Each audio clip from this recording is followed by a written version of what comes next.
Ouais, c'est bon. Enregistrement lancé. Eh ben, Bonjour. merci, bonne soirée. Je reste là, hein, s'il y a un problème. Ok, ok, très bien. Alors, bonsoir. Toujours content de notre rendez-vous hebdomadaire lundi soir. Et donc, on vit avec notre temps et le mot chassidique, son temps, ça veut dire avec la paracha et ses enseignements, que nous allons puiser en général dans les Likutei Sichot, les enseignements du Rabbi. Parashat Vayera, l'apparition d'Akadosh Baruch Hu à Avraham Avinu, et les enseignements. Abraham Avinu, c'est le premier des patriarches. Et donc, on puise dans ses comportements, donc notre attitude, dans notre quotidien. On constate quelque chose que euh, parfois, Abraham Avinu se comporte d'une manière qui est un peu hors norme par rapport à ses habitudes, on va dire, par rapport à sa manière de se comporter. En particulier, lorsque les anges viennent pour détruire Sodome et Gomorrhe, comme vous le savez, le passage de la Torah nous dit la chose suivante. Vayigash Abraham Bayomer à Af Tispé Tzadik Im Racha. Tu vas mettre au même niveau le Tzadik et le Racha, tout le monde va être détruit. Racha explique que Abraham Avinu, le Cholene Nichnas Abraham, les Daber Kashot, les Fius ou les Tfila. Parler durement à Hachem, ensuite essayer de calmer Hachem, convaincre Hachem de la colère qu'il avait contre les attitudes que, comme chacun sait, comme le Midrash on rapporte vraiment tout à fait hors norme, horrible de Sodome et Gomorrha. Et la troisième, c'est la Tfila. On voit qu'en premier, nous rapporte Rachid d'Ivret Cachot, par durement. Abraham Avinu les connaît à mon avis, c'est le symbole du Chesed, c'est la Midat Chesed dans ce monde. Et la Midat Chesed dans ce monde, elle part durement à Hachem. Ça nous paraît difficile à admettre, à concevoir. Qu'est-ce qu'on a à apprendre de cela? Abraham Moavi, celui qui aime Hachem, celui qui est doux, celui qui est tendre, celui qui est approché, celui qui a ma tente à quatre portes, la porte toujours ouverte, et accueillir des invités, les approcher d'Hachem. Mais il se trouve un moment dans sa vie à avoir affronté une épreuve et le moyen de surmonter l'épreuve, c'est d'aller contre sa nature. Lui qui était tellement doux, le symbole du chesed, de la bonté, de la générosité, etc., tout à coup, il parle durement à Hachem. De là, on aurait déduit la chose suivante, que lorsque l'on a un idéal, lorsqu'on a un but qui est clair, qui a été établi par, euh, par la Torah de manière claire dans nos têtes, un derrière est donné, comme le derrière que nous montre le Rabbi, il peut arriver que parfois, on est obligé de sublimer notre habitude, sublimer notre tendance à la bonté pour obtenir précisément le résultat recherché. Et on sait très bien que, c'est très intéressant en vous disant ça, je me remets en situation cette semaine, là je pratique m'a mis dans une situation où j'ai été obligé d'élever la boîte, on peut dire. Une personne a été ça, très étonnée de voir que je me suis permis d'élever la voix. Et il s'est trouvé que cette personne, le lendemain, donc s'était comportée d'une manière qui laissait quelque part à désirer, m'a téléphoné de manière très, très, très gentille, etc. Et il m'a exprimé ce sentiment qu'il a eu que les paroles dures qu'il a entendues l'ont quelque part remis sur ses pieds. Il arrive parfois, pour ça il faut faire très, très attention à avoir une grande, grande siyata d'Ishmaïa. Il faut sinon on peut se tromper, on peut parfois parler durement alors qu'il ne le fallait pas. Mais parfois, il faut le faire. Et si on le dit avec ahava, avec amour, que l'autre personne sente que ce n'est que l'expression d'une ahava, comme les parents qui grondent leurs enfants, on comprend que tout de suite après, les enfants, ils redemandent les bras et ils rentrent dans les bras de papa-maman parce qu'ils savent que le, la correction en parole, bien sûr, hein, pas plus que ça en parole. C'est une correction qui était nécessaire parce qu'il fallait arranger certaines choses. La maman qui gronde son fils parce son fils a rapporté du Lachon Hara en revenant de l'école, a vertement grondé son fils. Puis là, il était d'abord très, très, très, très dérangé. Il dit, je te raconte, oui, c'est bien que tu me racontes ce que tu as vécu, mais pour corriger la chose, pas pour critiquer la personne avec qui tu es indifférent. Et bien sûr, l'enfant n'en a pas voulu à sa maman ni à son papa. Il a bien compris que c'était pour son bien, même s'il n'a pas compris, mais il l'a vécu. C'est très très bien que tes parents ne veulent pas leur mal. Mais voilà ce qu'on a. Ensuite, les fious. C'est intéressant l'ordre que Rachid rapporte. Les fious, il a calmé un petit peu, il dit oui, mais attention, on peut en tirer quelque chose de bien, on va compter le nombre. Il fait toute une négociation qui est très très connue, qui est très célèbre, hein, la négociation de la Bible sur la vie des habitants de Sodome et Gomorrha. Fious, et ensuite, là, tu après, il prie. Après, il prie. Mais d'abord, avant de prier pour ces gens-là, il a parlé durement, il est allé contre sa nature. C'est une grande, grande, grande leçon pour nous. On sait que dans nos générations, le Rabbi Yatim Madri Rotano, il nous a mis dans une direction. Ce que je dis pour certains, c'est tout à fait admis maintenant, c'est rentré dans nos gènes, ça y est, c'est fini. On sait que quelle que soit l'attitude qu'un juif peut avoir, qui peut nous paraître négative, on ne regarde que le côté positif de la chose, on voit que ce que l'on peut tirer de bon de lui parce qu'on sait qu'il a une effet shloqué, hein. Il a une âme divine, elle peut être entourée de choses négatives parfois, d'un levouche, d'un habit négatif. Malgré tout, on sait que ce diamant existe en lui et notre rôle à nous, c'est un immense rôle, c'est un immense mérite aussi dans nos générations de pouvoir extirper donc cet effet Shelokit, ce diamant, hein, cet essentiel, pour qu'elle s'exprime dans la Torah, dans les mitzvot, dans la Abat Hashem, l'amour d'Hachem, la crainte d'Hachem, etc.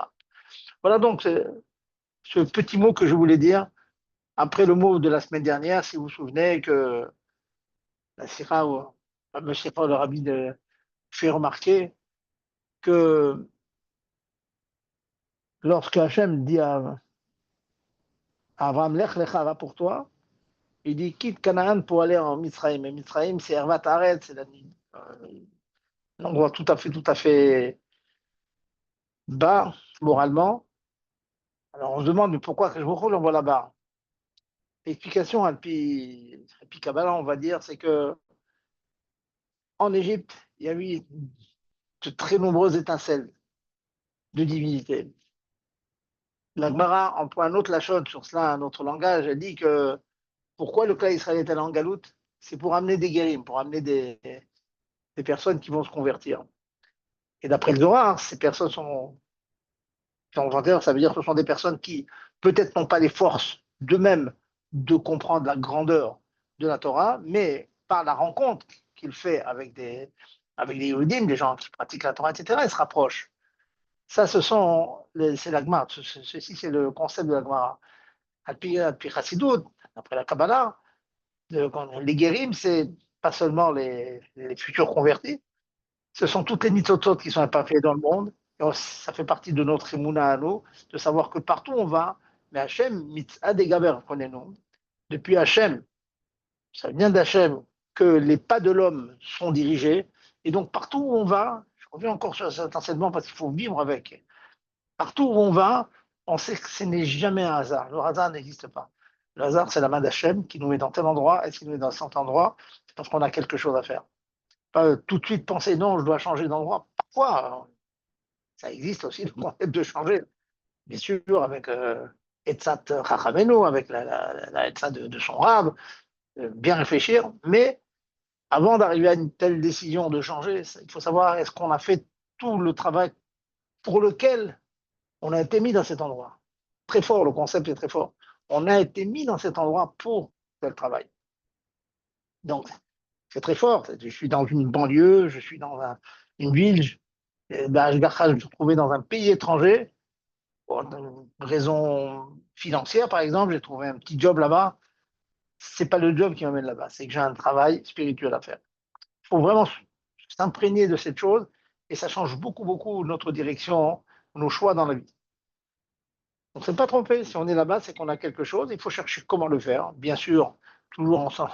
en s'entourant en s'entourant d'amis, de rabbinim, des gens qui nous connaissent, comme notre situation, et qui connaissent nos forces aussi, pour qu'on puisse développer ces forces dans l'endroit où on est. Mais Hachem, je reviens encore sur le pasuk, Mitzadeh, les pas de l'homme sont sont préparés pour aller dans cet endroit. Donc voilà les deux petits enseignements que je voulais revenir aujourd'hui. Donc, sachant que c'est jamais pour rien qu'on est dans un endroit, et dans cet endroit, on va agir de la manière la plus efficace, et parfois l'efficacité, c'est changer cette manière habituelle qu'on a de vivre. Si parfois il faut élever la voix, ben on l'élève, toujours avec bonté. Alors, il y a beaucoup d'exemples, on voit que avant de faire une remarque à quelqu'un, il faut vraiment, vraiment bien réfléchir. Il faut bien se limer les ongles. C'est une expression symbolique pour dire qu'il faut bien être sûr qu'on le fait, non pas par rancœur, non pas par vengeance, mais on le fait par amour. Et le message, ben, notre Hachem y passe. Voilà donc l'enseignement de ces parachiotes, de l'Echlecha, parmi d'autres, hein, des enseignements, quelques enseignements, mais des enseignements de vie, c'est le point que j'apporte, que j'essaie d'apporter en quelques minutes parfois. L'enseignement de vie, c'est pas une connaissance seulement, rajouter une connaissance de la Torah, c'est ajouter une manière de vivre dans la vérité, de la vérité de la Torah. Donc, nous avons repris la semaine dernière les grands principes de Shabbat. Donc, je vous rappelle, je vous ai rapporté la source. Hein, pendant encore une fois quelques minutes, hein, c'est toujours bien de faire Chazorba ve Chazorba, toujours revenir sur les fondamentaux. On a un passage de la Torah qui nous dit Re'e karati beshen Betzalel. Voilà, j'ai nommé Betzalel. Ve'asu et Oel Moed, et refait l'Oel Moed. Ach et Shabbatotai tishmeru. Juste après le commandement de construire le Mishkan. Cependant, Rachid dit, c'est les Ma'et. Tu pourrais penser que puisque je demande une immense mitzvah, à savoir de construire le Mishkan, où va résider la présence divine, la Shrina, donc même Shabbat on le fait, c'est évident. Eh bien non. Et Shabbatot Tishmoru. Vous dites de garder les Shabbats, même pour construire le Mishkan dans lequel Dieu va résider, quand même, vous ne le faites pas Shabbat. Et donc, la Torah nous met entre les mains quelles sont les interdictions de Shabbat. Ce n'est pas faire de la gymnastique, faire des poids et haltères et de se fatiguer, faire un déménagement, c'est pas ça. Ça peut être, pour penser, se reposer, ça veut dire ne pas se fatiguer. Non, c'est pas ça du tout. Se reposer, c'est se reposer des melachot. Et le travail que l'on fait, et ça prend beaucoup, beaucoup de temps de travail, on étudie ça dans les shivot, on étudie dans les kodelim, savoir quelles sont les interdictions qui sont attachées à la construction du Mishkan. L'édification, l'érection du Mishkan, c'est ça les interdictions de Shabbat. Et rappelez-vous, donc, je vous ai dit donc la semaine dernière qu'il y a il y a 39 melachot, il y a quatre grands groupes. Il y a le groupe pour obtenir des couleurs, parce que le Mishkan, je pense que je vous avais montré la semaine dernière la photo, donc il fallait colorer les tentures, les pots, donc obtenir des couleurs, c'est des produits agricoles. Donc tous les travaux agricoles, semer, moissonner, battre le blé, tout cela, ça fait partie du premier groupe. Deuxième groupe, c'est on, on entourait le Mishkan avec des tentures, faire des rideaux, faire des tentures, donc ça inclut beaucoup de mlachot, comme par exemple filer, attacher, détacher, etc. C'est le deuxième grand groupe. Ensuite, c'était l'obtention des pots qui recouvraient le Mishkan. Et ben, pour avoir des pots, il faut d'abord capturer l'animal, il faut le dépecer, il faut le peigner, il faut enlever la laine, etc., etc. Et le quatrième grand groupe, c'est l'érection, construction.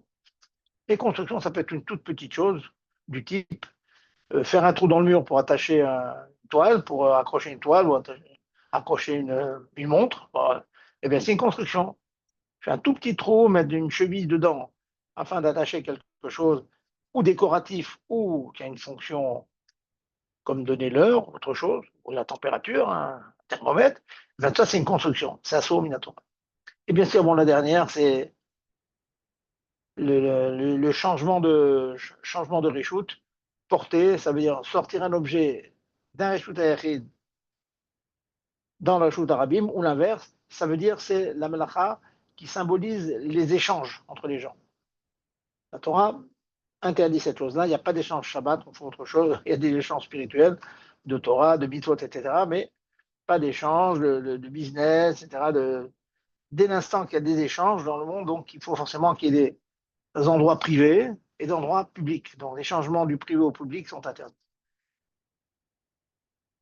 Voilà. Ça, c'est donc les divisions des interdictions de Shabbat. Et ensuite, on a défini qu'il y a trois groupes d'interdictions, de manières de faire les interdictions. Il y a une manière de faire du mésid, consciemment, en sachant qu'on fait une interdiction. On peut la faire béchogeg, par inadvertance, et on peut la faire béhonès, par accident. Si on a fait bémésid, alors là, c'est très grave, c'est karet. Et si c'est avec atra, on a été prévenu, alors c'est rêve mita, c'est très grave. Si on a fait béchogeg, on est rentré dans une pièce et on a allumé la lumière, comme ça, sans faire exprès. On a allumé une bougie, on a oublié que c'est Shabbat, et on a allumé une bougie. Béchogeg. On savait qu'on allumait. C'est pour ça que ça s'appelle shogeg. Shogeg, c'est j'ai conscience de ce que je fais, je sais que j'allume, je sais que je mets des sachets de thé dans le kumkum, Shabbat. J'ai conscience de le faire. Après, on me dit, mais attention, c'est Shabbat. Oh là, j'ai oublié que c'est Shabbat, je viens de me réveiller, je n'étais pas bien conscient. Donc, on est conscient qu'on a cuit quelque chose, mais on ne sait pas que c'est Shabbat. Ça s'appelle Béchogeg. Et je vais vous rappeler donc quelle est la conséquence de ça, les conséquences halachiques. Et si on a fait la mlacha béhonès, par accident, alors là, Béchogeg, je rappelle, si on a fait une telle chose en oubliant que c'est Shabbat, ou en ne sachant pas que c'est interdit. Personne ne sait pas que trier, c'est interdit. Pendant Shabbat, il trie les choses, il y a des mélanges, il enlève les saletés, donc il trie. C'est pas que c'est interdit, il pense que c'est permis. Et à transgression, on apporte un korban. Pas du Tamigdash, on apporte un korban. Donc en souriant, je dis souvent, on va préparer des troupeaux d'animaux, de petits agneaux pour nous faire pardonner tout ça quand ma chère va venir. Donc on va préparer une négociation pour tâcher de faire en sorte que ce soit pas trop cher. Mais en tout cas, il faut bien savoir que on apporte un animal, donc on payait quelque chose. Donc si une personne, les conséquences pour nous, c'est réfléchir que si une personne a fait par inadvertance une lara pendant Shabbat, c'est bien qui peut, par exemple, qui donne en tzedaka le prix d'un petit animal. Je sais pas, ça doit coûter 50 ou 100 euros peut-être, un animal comme ça, donner ça à tzedaka. La malo, hein, c'est pas une halakha hein, que je vous dis, mais c'est voilà, un conseil.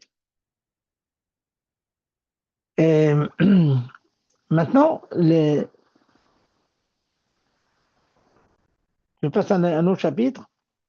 Il y a les mlachot de Shabbat, ça veut dire les interdits de Shabbat, comme je viens de vous dire, allumer le feu, trier, écrire, peindre, etc. Et il y a les interdictions des rabbanan. Il s'appelle shvut, terme technique. Shvut égale une interdiction des rabbanan. Exemple, moukse, je n'ai pas le droit de toucher l'argent. La Torah n'interdit pas de déplacer de l'argent. Une pierre qui ne sert à rien. Hein. Je ramasse une pierre dans mon jardin, je rentre à la maison. C'est interdit midi rabbanan, c'est un shvut. Bon, il y a un moyen d'enlever l'interdiction de moukté d'une pierre. Hein. Bon, mais c'est un autre cours que j'ai donné.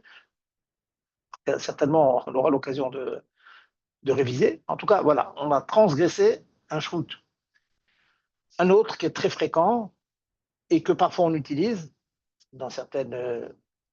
avec certaines conditions, c'est Amiral Egoy, Amiral Enochri. Demander à un non-juif de faire une mlacha pour nous, c'est un shvut. Si je demande à un goy de faire une mlacha pour moi, je transgresse un issour des rabbanan seulement. Je n'ai pas fait un issour Torah. Parce que la Torah ne m'interdit pas, la Torah elle-même n'interdit pas à un juif de demander à un non-juif de faire un travail pour lui. C'est un issour des rabbanan seulement. Et vous allez voir les conséquences que l'on va tirer de cela. Alors, maintenant, je vais vous donner un certain nombre de klalim. Certains rapidement, c'est une révision, certains d'autres sur lesquels on va s'attarder. Alors, le premier que je voulais dire, c'est est-ce qu'une personne qui a transgressé Shabbat, Bémézid, Béchogeg ou Béonès, sciemment, par inadvertance ou par accident, est-ce qu'il y a une permission de profiter de cette melacha? Puis-je profiter de cette melacha ou non? Un exemple très simple. Une personne, par inadvertance, prend des sachets de thé ou de verveine et le met dans quel rishon? Dans de l'eau qui a bouilli et qui est toujours dans l'ustensile dans lequel il a bouilli. Il s'appelle Keli Rishon, qui est bouillant encore. Il le met dedans sans savoir. Eh bien, il a transgressé le issour de Mevachel. Il a transgressé l'interdiction de cuire. Donc, nos sages disent qu'il est interdit de profiter de cette chose. J'ai vu une personne, par exemple, je ne savais pas trop bien, mais il n'y avait plus d'eau chaude. Il l'a mis dans une casserole de l'eau du robinet, et il l'a posé sur la plata. Quelques heures après, l'eau était bouillante. Ben, je lui ai dit, tu n'as pas le droit d'en profiter. Tu ne peux pas faire un café avec cette eau. Dans la mesure où elle a chauffé, tu as transgressé l'interdiction de Bévachel, tu l'as amené vraiment à une température haute, c'est ce qu'on appelle l'IAD chaud et beau, la main se brûle avec, on a transgressé, donc c'est interdit, on ne peut pas en profiter. Un autre cas, une personne a porté, Shabbat, il vous amène un paquet de gâteaux, il pense bien faire. Il ne sait pas que c'est interdit. Il y a des personnes qui me disent, moi, chez nous, on a toujours porté, en Afrique du Nord, au Mela, etc. On a toujours porté, il ne sait pas. Maintenant, il le sait, on lui dit, mais avant qu'il le sache, il a amené donc un paquet de gâteaux et il a porté dans un Reshut Arabim, dans un domaine public, un endroit très fréquenté. J'aurai l'occasion d'expliquer qu'est-ce que c'est exactement un Reshut Arabim, mais un endroit comme les Champs-Élysées, comme Manhattan à New York, comme bon, des villes où il y a beaucoup de monde. Il a transgressé l'interdiction de porter. On n'a pas le droit de manger son paquet de gâteaux. On reste un issour de la Torah. Donc retenez cette chose-là. Une personne qui transgresse par inadvertance, seulement par inadvertance, ça n'a pas fait exprès, on ne peut pas profiter de cette mara. Si par contre, il a transgressé de manière accidentelle, béhonès, le cas que j'ai amené, c'est tout simplement, il est remuant, une personne est remuant, et en bougeant, il donne un coup de coude à l'interrupteur. La lumière s'allume. C'est pas qu'il a oublié Shabbat pendant une fraction de seconde, il a appuyé sur le bouton. Non. Il a fait un mouvement comme ça. Ou bien une personne qui recule, et en reculant, son dos s'appuie sur le mur, hop, et l'interrupteur allume la lumière. C'est accidentel. Il n'a pas fait le geste move-act, le geste patenté pour allumer, à savoir appuyer sur le bouton. C'est fait comme ça, avec un coup nerveux, ça veut dire, ou bien en reculant.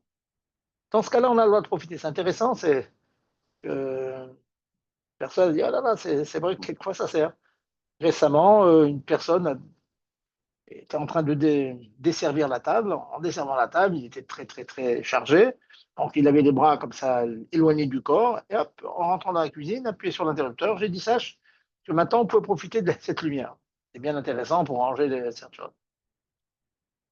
Voilà, donc, Lahana mi Issour Shabbat, profiter d'un Issour Torah, c'est interdit, que ce soit fait Béchogeg ou Bémézid. Le seul cas où un Issour Torah soit fait et qu'on peut en profiter, si ça a été fait de manière accidentelle.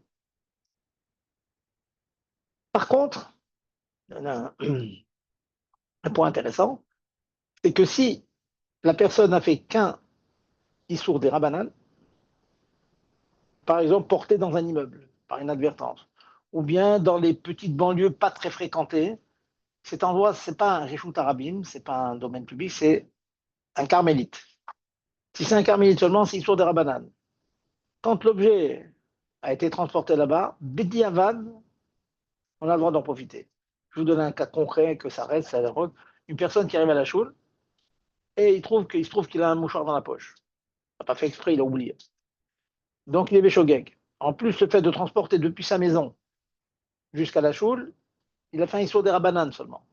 Donc, Bédiavad, on en a profité.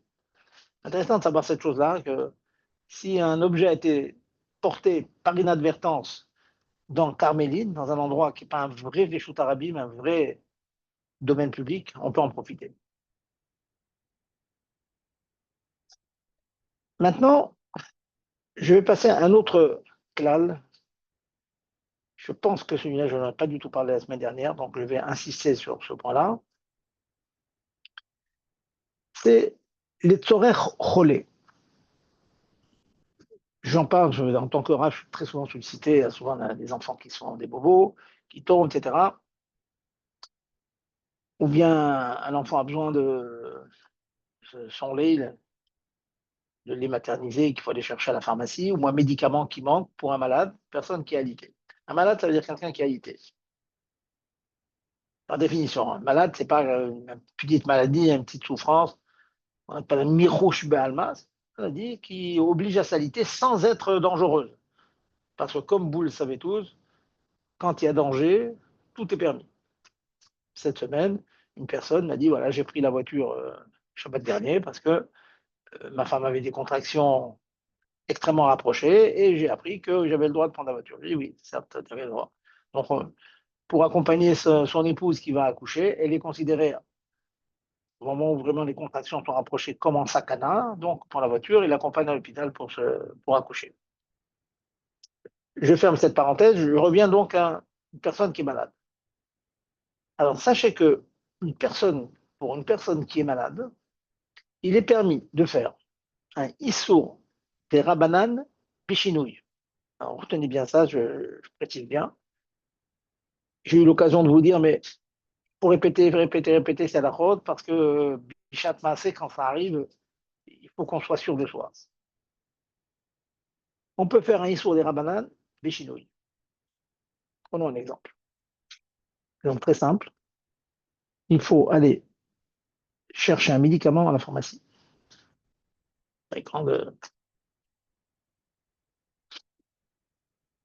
Alors, est-ce que j'ai le droit d'aller à la pharmacie et prendre le médicament? Alors, porter de la maison jusqu'à la pharmacie ou de la pharmacie jusqu'à la maison, dans l'immense majorité des cas, c'est un issour des rabanan seulement. Sauf si, comme je vous ai dit, vous habitez sur les Champs-Élysées, vous habitez sur Manhattan, voilà, il y a beaucoup, beaucoup de monde. En général, porter, c'est des rabanan. Donc, il nous sera permis d'aller chercher le médicament, faire un issour des rabanan, avec un chinouille. Quoi un chinouille? De faire l'amlacha de manière inhabituelle. C'est très, très simple. Si c'est un homme, il va, ses médicaments, son petit comprimé, il les mettra sous le chapeau. Il va les mettre sous les aisselles, de manière inhabituelle. Et j'ai envie de dire dans les chaussettes. Voilà. Je peux te faire sourire, mais voilà. De manière inhabituelle. Donc, il faut deux conditions, n'oublions pas. Pour un malade, une personne qui est alitée, on peut aller lui chercher des médicaments avec un chinouille et c'est permis. Ouais. C'est vraiment le cas.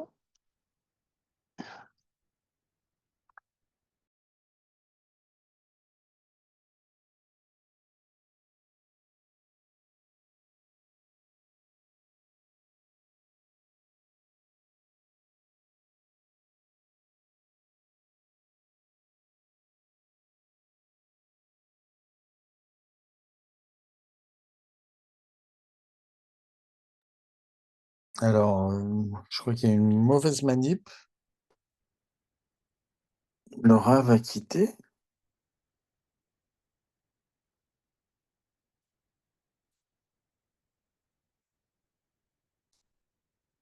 Qu'est-ce qui s'est passé?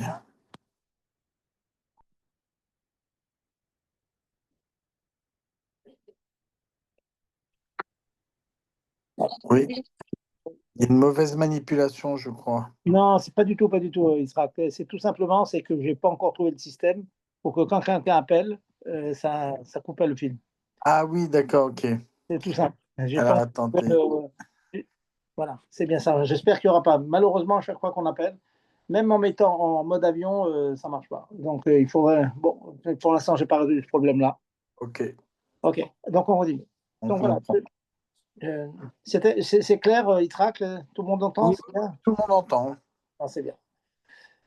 Voilà. Je vais vous dire encore un ou deux, puis on va s'arrêter 2 minutes pour que j'écoute vos questions. Je pense que c'est par vos questions que vous allez bien assimiler ces concepts, qui c'est pas très facile d'assimiler comme ça une somme de connaissances. Donc, alors, je vais vous faire sourire. Imaginons par exemple qu'il y a un enfant qui nous accompagne à la choule et puis il fait une crise en arrivant. Au milieu de la route, il ne veut plus avancer l'enfant. L'enfant, 3-4 ans, il peut marcher. Alors, vous entendez souvent qu'on a le droit de le porter pour rentrer à la maison. Non, c'est interdit de porter un enfant. Même que Chayote Noset Atzmo, c'est interdit. Bon, mais porter un enfant, c'est un issur de Rabbanan seulement. Donc, j'ai envie de vous dire, si un jour l'enfant il fait une crise, eh ben, il faudra le porter de manière inhabituelle. C'est pas simple, parce que le porter sur l'épaule, c'est une manière habituelle. J'ai envie de vous dire, comme ça, sous la main, peut-être qu'on ne porte pas en général les enfants sous la main. Voilà. Donc, ça serait possible comme ça. Parce que porter, c'est le midera banane, avec un chinouille de manière inhabituelle. Et puis, quand il fait une crise, il est considéré, un enfant comme ça, de 5-6 ans, quand il fait une crise, il ne veut plus avancer, il est considéré comme malade. Ça, c'est un clan, en principe, qu'un enfant qui fait le gâté, qui est fatigué, etc., il est considéré comme malade. Donc, on peut appliquer ces principes-là. Donc, en résumé, donc, c'est bien de savoir qu'on peut faire un issour des rabanan, Béchinou. Et je vais plus loin. Les chélotes, malheureusement, bien trop souvent fréquentes ces derniers temps. Il peut arriver qu'il y a un issour des rabanan à faire, mais on ne peut pas le faire avec un chinois. On peut pas le faire avec un chinois. Il faut le faire directement. Les postes qui me disent que si on ne peut pas le faire avec un chinois, comme cet enfant-là, par exemple, qui fait une crise, c'est aucun moyen, et qui pleure, etc., on peut le porter de manière normale. Oui. Une personne qui va acheter des médicaments et puis il y a une caisse de médicaments, comme ça, une grosse boîte de médicaments, il ne peut pas le mettre sous le chapeau, il ne peut pas le mettre sous les aisselles, il n'y a pas de choix, il faut le porter normalement. S'il n'y a aucun choix, on a le droit de le faire. Comme ça dit le Shulchan Aruch. A priori, on fait le Issour des Rabbanan avec un chinouille, et si ce n'est pas possible, on le fait de manière directe. Et les conséquences de ça, c'est que malheureusement, c'est de plus en plus des gens qui ont des problèmes d'apnée. C'est important pour eux de pouvoir utiliser une machine. Alors, je ne veux pas donner un sac comme ça en public, mais il faut appeler pour ceux qui sont concernés par cela. Mais il faut savoir que ça existe des moyens parfois de mettre la machine en marche. On tâche de la mettre en marche avec un chinouille parce que, précisément, pour la majorité des poskim, c'est un issour des rabanan. Et donc, avec un chinouille, c'est moutard. D'autant plus que les personnes qui ont des problèmes d'apnée, ça peut glisser vers un safek de piquart nefesh. Après renseignement, il se trouve que les gens qui ont des problèmes de respiration la nuit, à force, ça fatigue beaucoup le cœur, à force, ça peut faire des choses qui touchent la vie. Oui, il faut bien assimiler ces concepts pour pouvoir les. Et quand vous l'appliquez dans le cas que je viens de vous dire, il faut le faire vraiment bêtat avec la de son rave, l'appeler, mettre les choses au point pour savoir qu'est-ce qu'on a le droit de faire dans ces cas-là. Et il y a de nombreuses permissions. Il y a des permissions là-dessus. Et ce qui est intéressant dans cela, c'est que plutôt que faire soi-même le issour des rabbanan, si on a la possibilité de le faire par un non-juif, c'est beaucoup mieux. Et donc, je change le titre du éther, de la permission. Je dis souvent cette fameuse phrase qui s'appelle Shvut des Shvut et Toaf Mitzvah. Qu'est-ce que ça veut dire? Demander à un non-juif de faire un issour des rabbanan pour les besoins d'une mitzvah. Demander à un non-juif, par exemple, de chercher un médicament à la pharmacie. Chercher un médicament, c'est des rabbanan. Demander à un non-juif, c'est des rabbanan. Même demander à un non-juif d'allumer le feu, c'est un issour des Rabbanan. Mais quand ce que je demande au non-juif, c'est un issour des Rabbanan, c'est un double en quelque sorte. Des Rabbanan, c'est un des Rabbanan au carré, en quelque sorte, on permet. C'est très très pratique cette chose-là. L'exemple très fréquent, c'est on est à la maison, on est à la choule, il nous manque du mashké, il nous manque des chalotes, il nous manque de quoi faire le kidouche près de la tefila.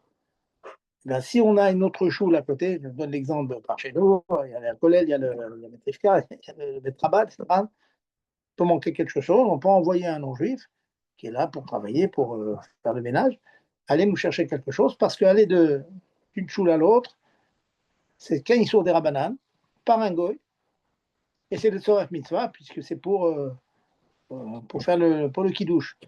Encore un cas fréquent, c'est dans le même immeuble, il y a plusieurs familles juives qui n'ont pas fait Hérouv. Si on ne fait pas Hérouv, on ne peut pas porter. On peut demander donc à la femme de ménage, l'homme de ménage, d'aller nous chercher des chalotes, du vin ou autre chose au 8e étage, parce que ce que je lui demande de faire, c'est porter dans l'immeuble, sur des rabananes. Donc c'est un double des rabananes pour une mitzvah. Petite parenthèse intéressante pour ça. Personne m'a dit oui, mais quand j'ai demandé au non-juif d'aller au 8e étage, il a pris l'ascenseur. Donc il a fait un issour qui frôle un issour Torah. C'est pas chevou des choux, c'est pas un double. La réponse, c'est quand même permis. Pourquoi c'est quand même permis? Tout simplement parce que quand je demande à ce non-juif d'aller au 8e étage, je lui demande de m'obtenir ce vin ou ces chalotes, pas avec un issour Torah. C'est-à-dire, il peut le faire en montant à pied.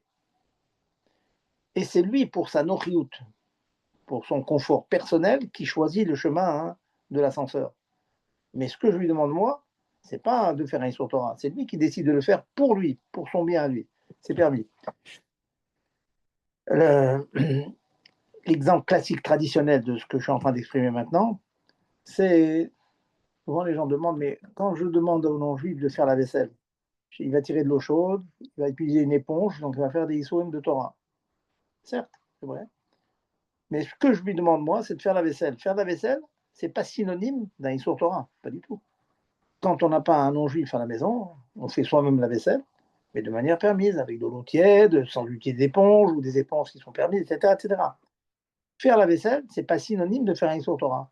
Donc, quand je demande à un non-juif de faire la vaisselle, je ne lui demande pas de faire un issour Torah. Si lui, pour son bien-être, pour son confort personnel, il décide de le faire de manière interdite, c'est déjà plus mon problème. Et c'est permis. Voilà, c'est toujours la même idée. Donc, je résume.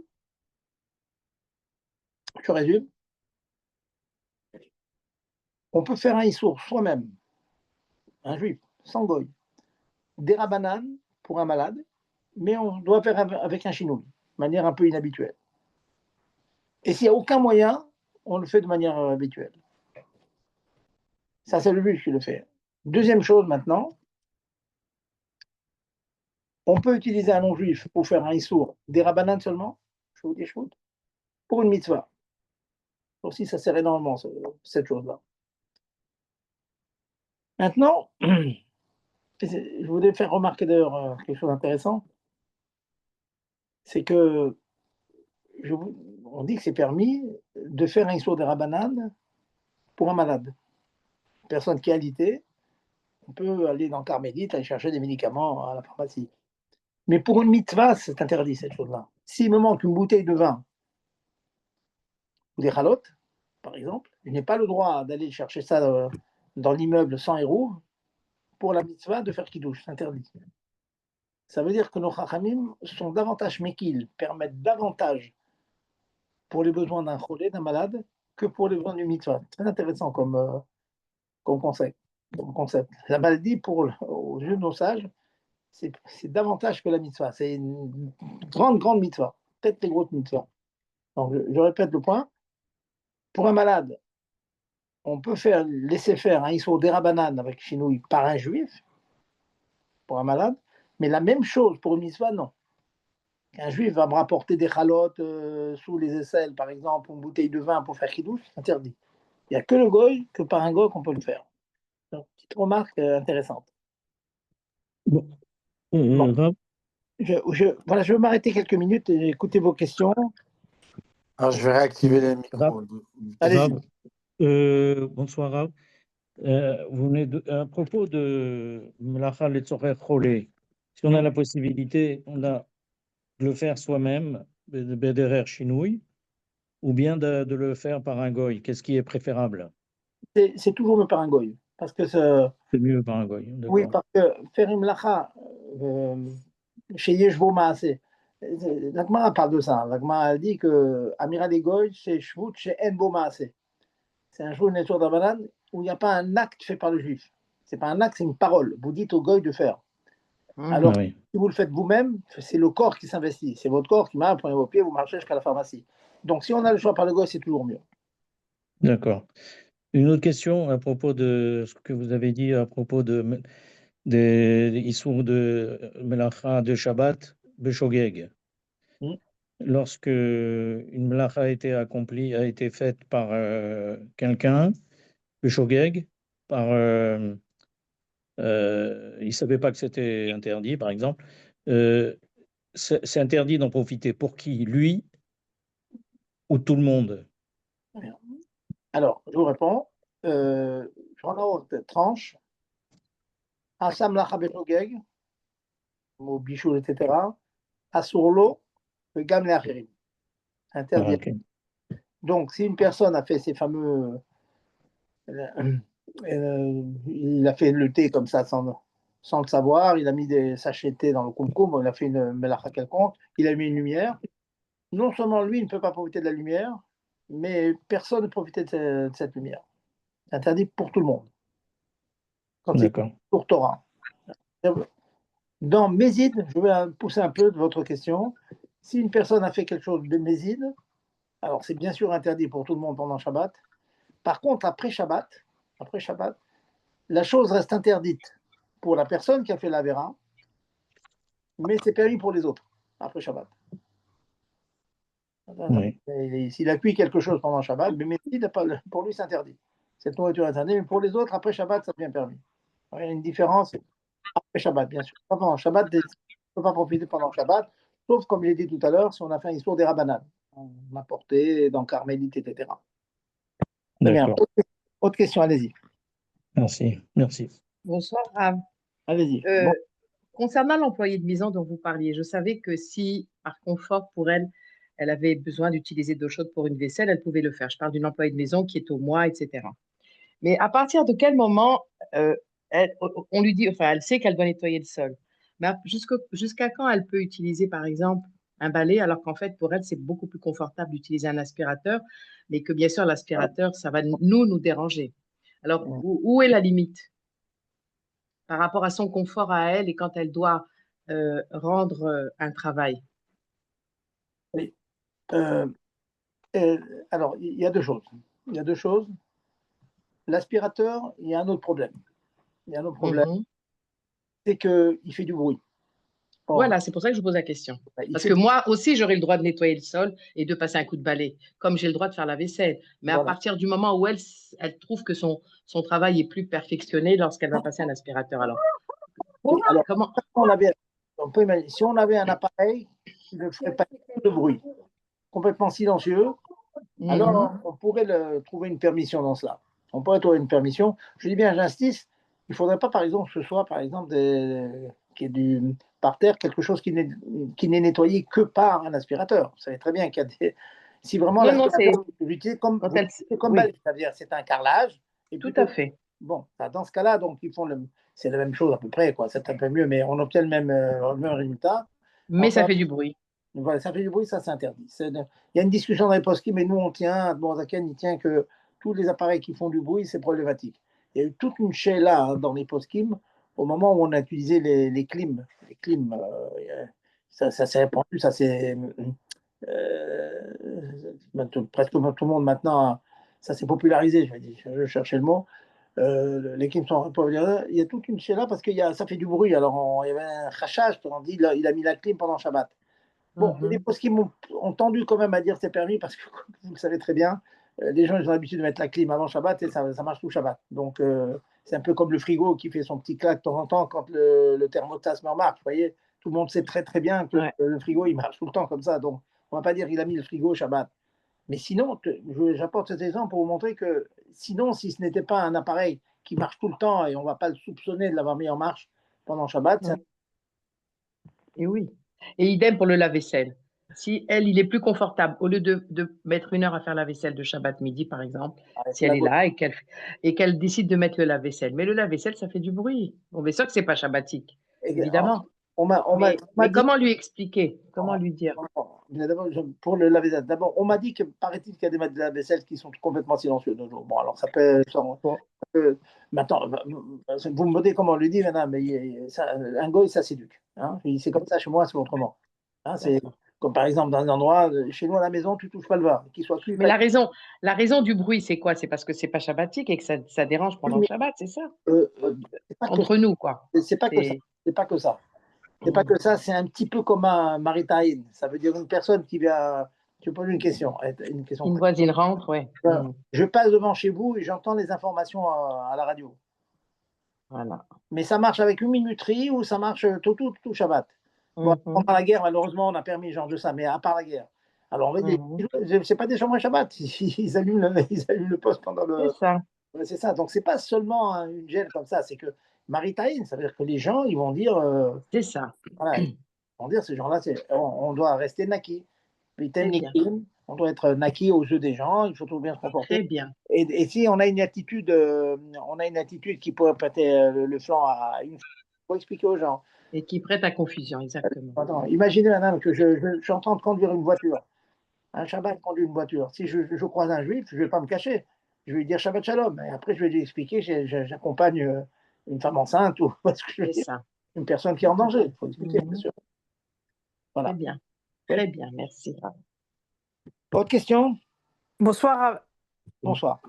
Justement, vous avez peut-être un peu répondu à ma question.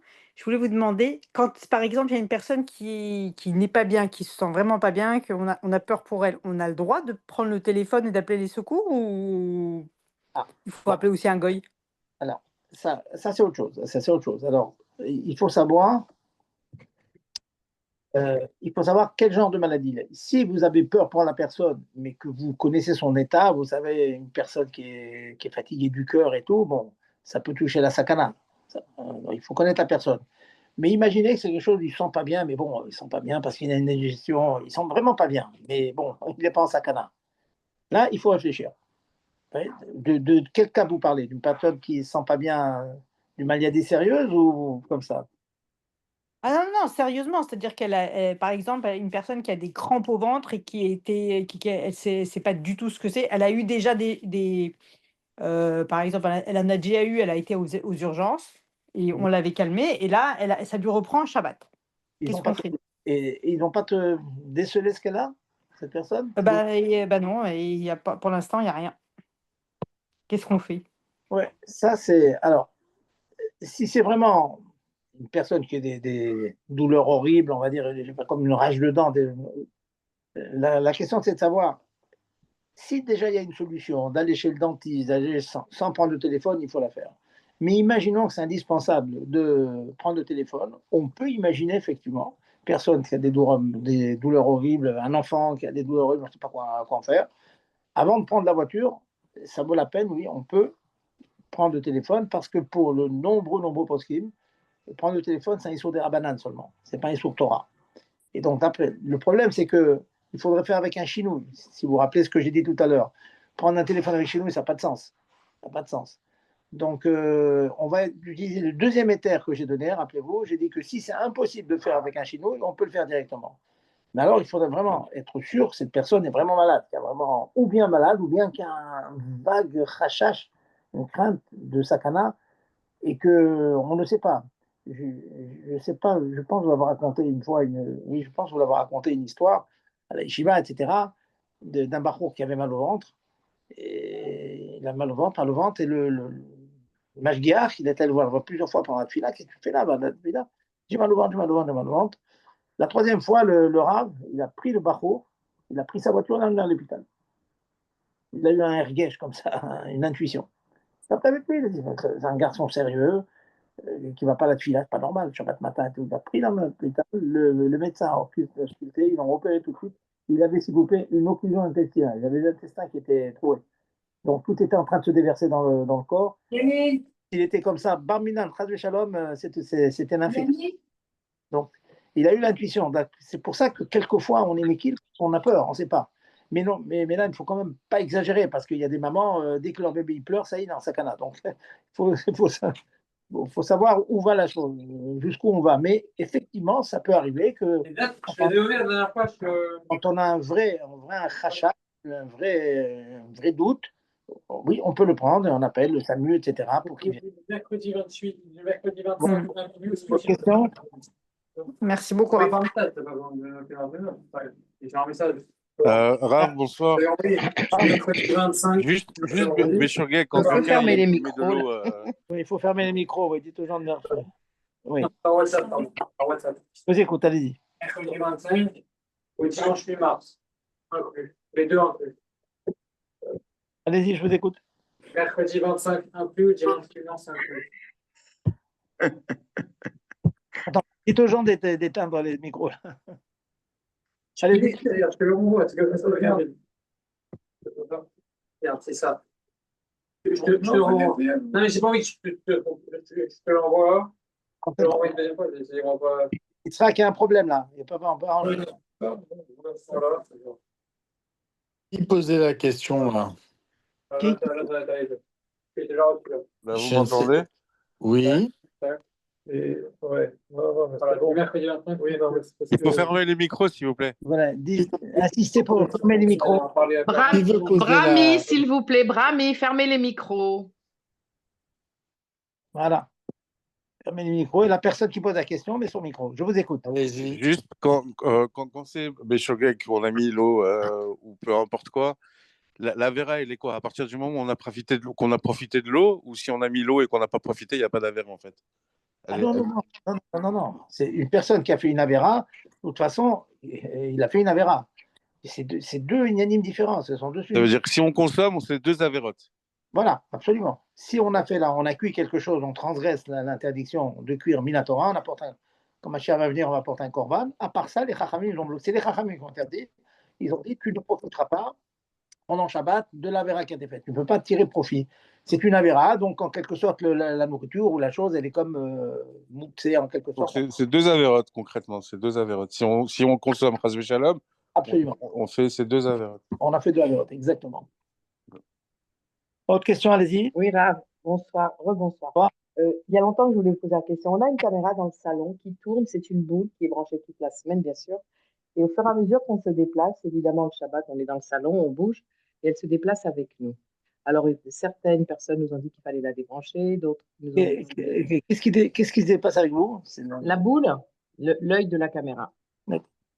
C'est un sacré problème, hein, parce qu'on n'a toujours pas trouvé la solution et on ne peut pas débrancher, bien sûr. Et ça sert à quoi cette caméra à la maison? À surveiller.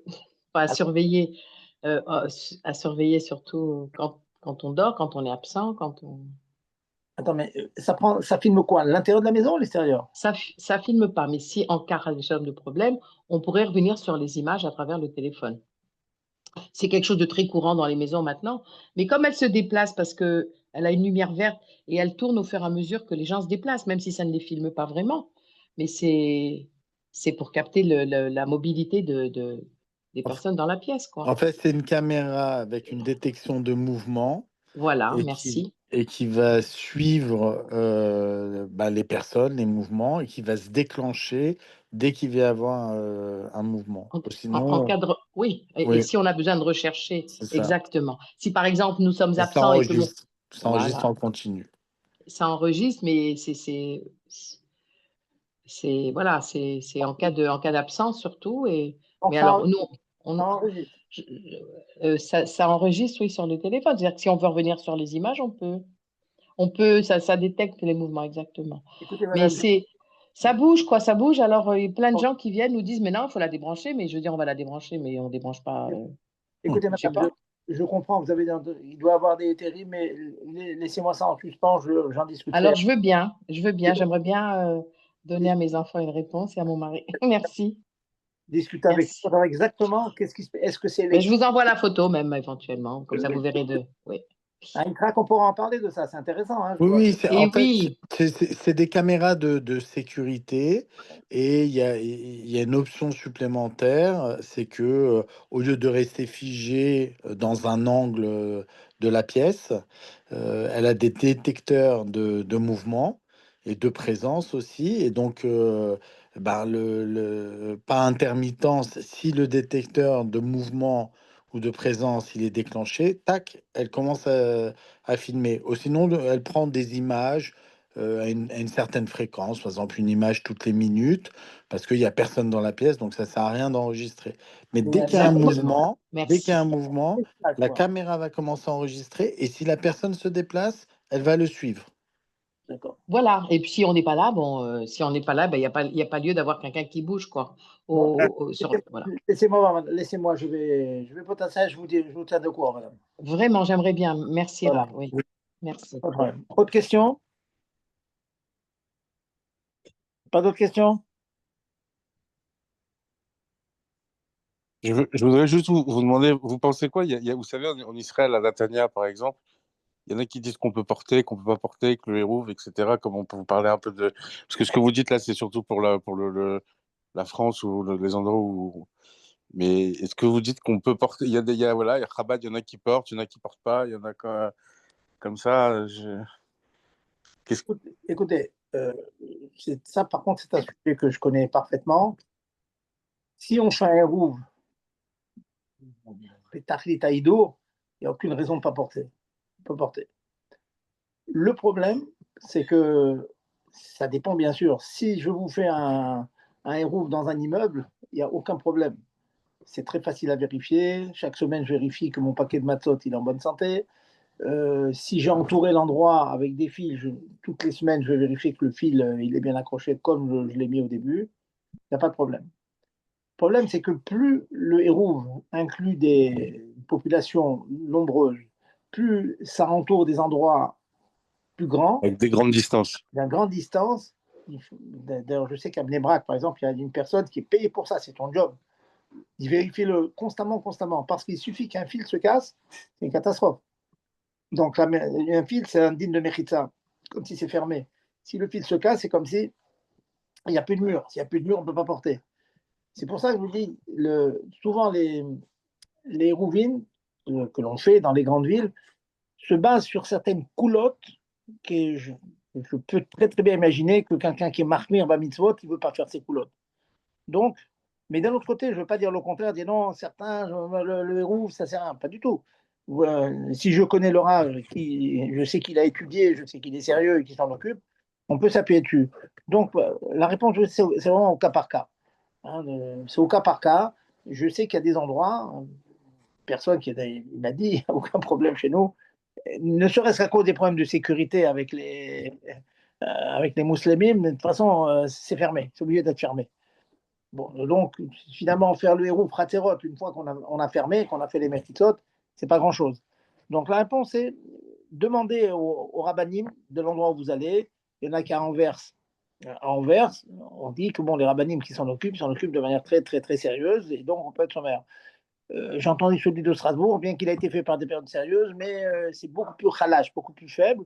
Pas parce que, à cause du sérieux de ceux qui l'ont fait, parce que dans les faits, être sûr que tout est en bonne santé, que les méritos sont là, que les fils sont là et tout, c'est quelque chose qui est très difficile à vérifier. C'est un problème technique, voilà.